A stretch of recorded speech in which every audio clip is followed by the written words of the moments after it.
나의 자녀들아, 내가 이것을 너희에게 쓰면 너희로 죄를 범치 않게 하려 함이라. 만일 누가 죄를 범하면 아버지 앞에서 우리에게 대언자가 있으니 곧 의로우신 예수 그리스도시라. 저는 우리 죄를 위한 화목제물이니 우리만 위할 뿐 아니요 온 세상의 죄를 위하심이라. 요한일서 2장 1절 2절. 사탄의 참소가 있다는 것은 우리가 법정 고발의 대상이라는 사실을 상기시켜준다. 법을 잘 모르는 사람들은 고발 사건이 있을 경우 앞으로 어찌 될까 하고 겁부터 먹기 일쑤이다. 그러나 법정 관계를 좀 알고 나면 법정에 드나드는 일도 별것 아님을 알게 된다. 다시 말해서 사탄이 우리의 고발자라는 것과 우리가 하나님 법정에 섰을 때 우리의 변호자가 예수님이시라는 사실을 알면 사탄의 어떤 참소도 두려울 것이 전혀 없다. 이 법정 싸움에서 우리가 이길 수 있다는 사실을 아는 것은 영적 전쟁의 승리를 보장하는 것과 같은 것이다. 사탄은 여러 가지 명칭을 가지고 있다. 그 가운데 하나가 참소자이다. 사도 요한은 우리 형제들을 참소하던 자, 곧 우리 하나님 앞에서 밤낮 참소하던 자가 쫓겨났다고 언급하고 있다. 계시록 12장 10절. 여기서 참소자는 비난하고 고발하는 자를 말한다. 마귀는 우리가 죄를 지을 때마다 그 기록을 일일이 남겨서 법정 고발의 자료로 사용한다. 우리를 고발하기 위해서는 마귀가 항상 우리를 지켜보고 감시한다는 것을 잊어서는 안 된다. 그가 비록 거짓의 아비여서 거짓을 말하고 속이지만 법정에서는 거짓 증거가 통하지 않으므로 그는 실증적 자료를 충분히 준비하여 제출한다. 사탄은 하나님의 대적인 동시에 성도들의 원수이므로 정사와 권세와 이 어둠의 세상 주관자들과 하늘에 있는 악의 영들을 다 동원하여 성도들을 고발할 자료를 확보하기 위해서 우는 사자처럼 희생자들을 찾아 밤낮 쉬지 않고 돌아다닌다. 그들은 견고한 진을 치고 조직적으로 활동한다. 믿음이 약한 사람들은 사탄이 참소할 때 속수무책으로 당할 수밖에 없다. 악령들이 활동 중에 속이고 회방하고 유혹하고 비난하고 강박적 충동을 조장하여 범죄하게 하고 죄인들을 두렵게 하고 온갖 수단 방법을 동원하여 사람들을 괴롭히는 일도 포함되어 있지만 성도들을 참소하여 영적 전쟁의 실패자가 되게 하는 일이 무엇보다도 우선적인 일이다. 사탄은 참소자, 유혹자, 고발자, 중상모략자로도 불리는데 중상모략자에 쓰인 디아발로는 창을 던지는 것에서 유래된 말이다. 혀의 중상모략적 험담은 방망이요, 칼이요, 뾰족한 살과 같기 때문이다. 그들의 이는 창과 살이다. 유혹자라는 말은 찌르다라는 동사에서 파생된 것이다. 사탄의 창은 너무나 날카롭게 찌른다. 이것은 참소자, 중상모략자의 고발이 얼마나 성도들에게 치명적인 상처를 주게 되는지를 시사한다. 그러나 우리는 마귀의 으르렁거리는 소리를 두려워해서는 안 된다. 마귀는 하나님의 능력으로 보호받고 있는 하나님의 자녀들을 삼킬 수 없음을 알면서도 삼킬 자를 찾아다니며 으르렁거리고 겁을 준다. 사탄이 아무리 우리 죄를 고발해도 예수 그리스도가 우리의 대언자로서 모든 문제의 해결자임을 기억해둘 필요가 있다. 그리스도인이 죄를 조금이라도 범하게 되면 우리의 양심이 우리의 영혼에 진노와 노여움을 선언함과 동시에 사탄의 탄핵을 받는다는 두려움을 느끼게 된다. 사탄은 우리가 범죄하는 것을 보고 너는 유죄야, 너는 심판을 받아야 해, 단단히 죄값을 치러야 한단 말이야 하고 으름장을 놓는다. 우리의 양심이 죄를 지을 때 불안한 것은 우리가 그 죄를 수긍할 수밖에 없다는 사실을 입증한다. 우리의 양심은 우리가 하나님의 법을 범할 때마다 우리를 정죄한다. 양심이 우리 안에 있는 죄를 정죄할 권한을 갖는다는 것은 당연한 일이다. 그러나 죄를 지었을 때 우리의 양심이 고통을 당하는 것은 우리가 범죄한 것을 뉘우치고 있다는 증거이기도 하다. 마귀는 외부의 고발자인 반면에 양심은 내부의 고발자이다. 그러나 우리가 여기서 분명히 알아야 할 것은 내부의 고발자이든 외부의 고발자이든 우리의 죄를 상기시켜 줄 수는 있지만 예수 그리스도의 보혈로 구속받은 신자들을 정죄할 수는 없다는 것이다. 그러나 아무리 용서받은 죄인이라도 법적인 근거를 갖지 못한다면 사면을 받고도 죄수처럼 고통 속에서 살게 된다. 우리가 그리스도 안에 있으면서도 죄 때문에 고통당하고 죄의식 때문에 마음의 평화를 누리지 못하는 근본적인 이유는 양심의 가책과 사탄의 참소 때문이다. 죄를 범할 때 양심이 괴롭히고 비난한다면 마음의 평화를 가질 수가 없다. 사탄의 참소에는 명확한 증거가 제시되어 있으므로 우리의 죄상을 부정할 수가 없어 부끄러움과 두려움을 느끼게 된다.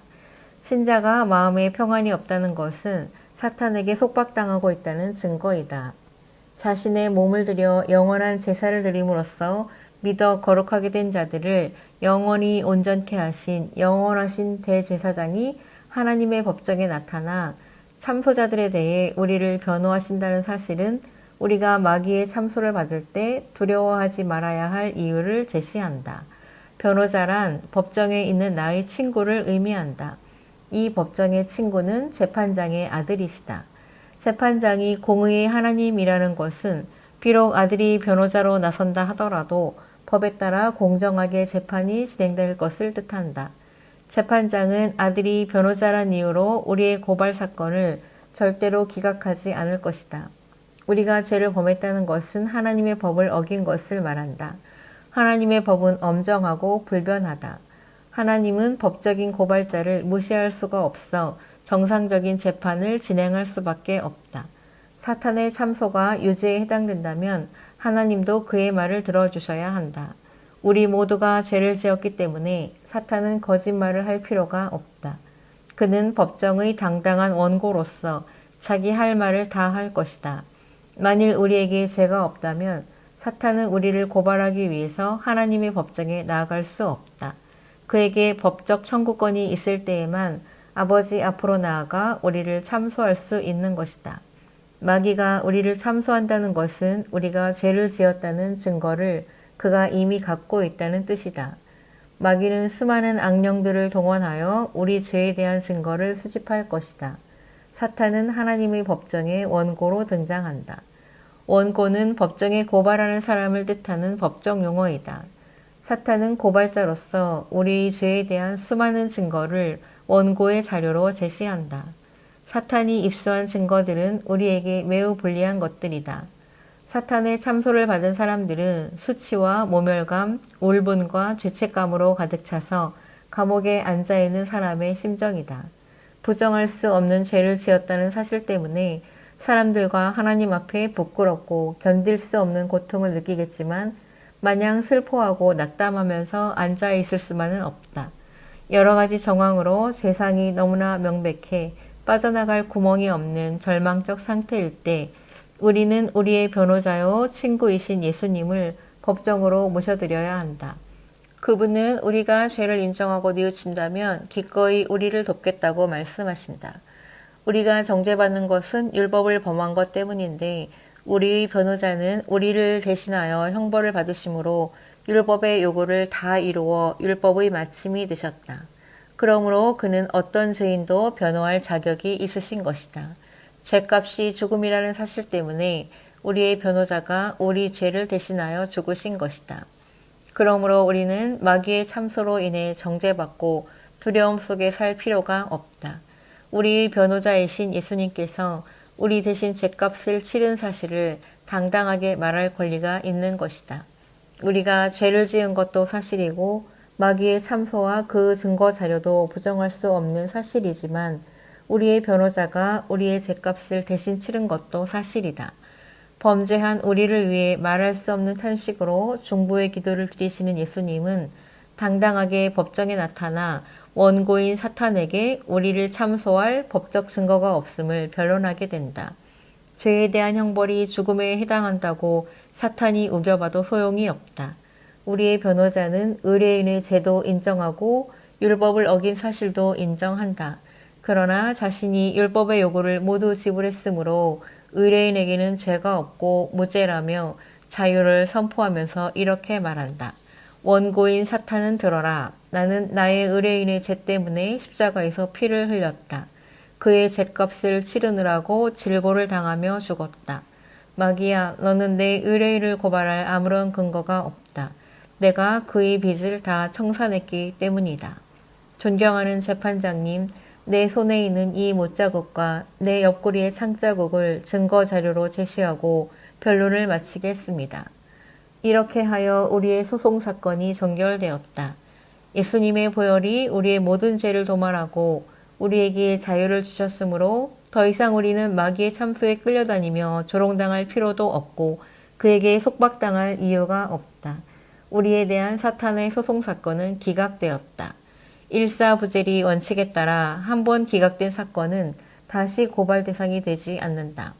우리는 이것을 증명할 문서로서 하나님의 말씀을 가지고 있다. 법정에서 패소한 사탄이 범죄하는 성도들에게 심적인 고통을 주고 괴롭히며 협박할지라도 우리가 의롭게 된 것이 무죄 판결을 받은 법적 사건임을 명심하고 조금도 위축되어서는 안 된다. 그러나 조심할 것은 사탄의 참소를 당하지 않기 위해서라도 죄를 짓지 말아야 하며 만일 죄를 범한다면 우리의 대언자요 변호자이신 예수님을 찾아 도움을 구해야 한다. 그리스도 안에 있는 자들에게는 정죄할 자가 없다. 로마서 8장 1절.